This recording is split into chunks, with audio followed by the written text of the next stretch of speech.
video, I'm going to talk to you a little bit about how many of our smoke eaters you're going to need for your place.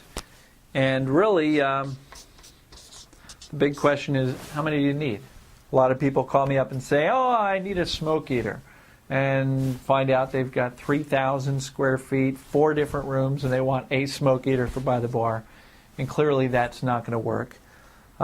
So really what it gets down to is how many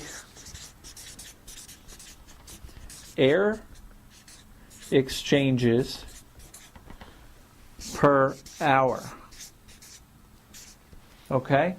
And it really boils down to that. In other words, if you've got a room full of smoke, the goal should be to suck the smoke through the filtration machines a certain number of times an hour in order to keep up.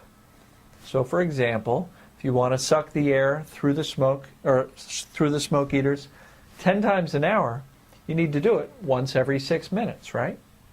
6 minutes into 60 is 10. So let's stick with that as an example. However, let me just go through it. For moderate smoke levels, we're looking at a minimum of 8 per hour. All right? And much less than that. That means every 7.5 minutes you're going to suck the room worth of air through the machine.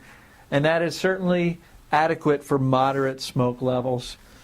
If you've got bad smoke levels, you're really looking at 10 to 12 an hour.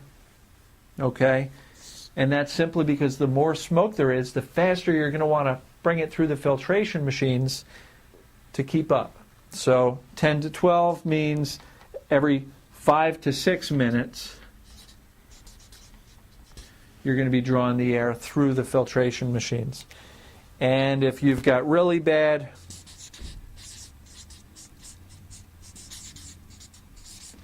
then we've got to go 12 plus to 15.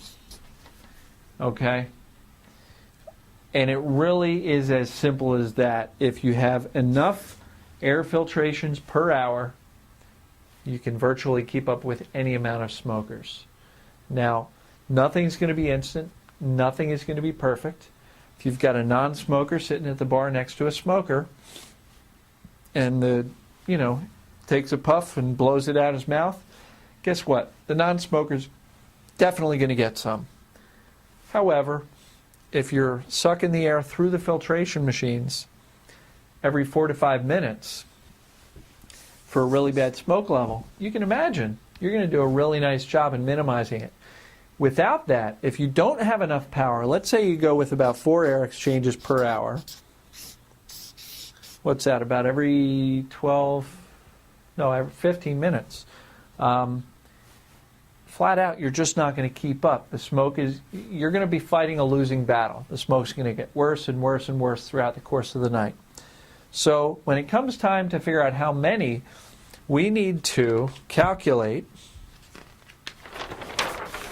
how much space you've got. So let's say you've got a 20-foot by 50-foot room equals 1,000 square feet. And now if you've got 10-foot high ceilings,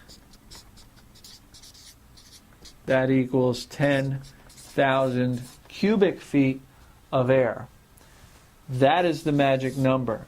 Now, a lot of my competitors will say, this smoke eater covers 1,000 square feet. Well, what they don't tell you is that that's only 2/3 of the equation. If you don't know the ceiling height, how can you possibly know how many square feet a smoke eater is going to cover? An 8-foot high ceiling is a lot different than a 14-foot high ceiling as far as calculating and figuring out how many times an hour that smoke eater is going to suck the air in the room through it. So the magic number is cubic feet. And you saw how I got that.